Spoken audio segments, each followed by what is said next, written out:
ነገር አይደለ ካርቦን ዳይኦክሳይድ እንደወጣ እንዳይ ዲጋዚንግ ማለት ነው እኮ ስንዋል ክፍት ነው አሁን እናያለን ከቆላም በኋላ እኮ ማስተንፈስ ነው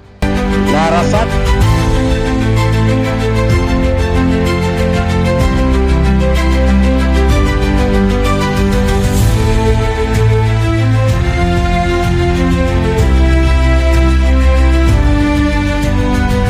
እንግዲህ ለኤክስፖርት ፓክ ሲደረግ እንደዚህ ነው ይሄኛው የተቆላው በካርቶን ውስጥ የገባ ነው አንዱ እስከ 8 እስከ 10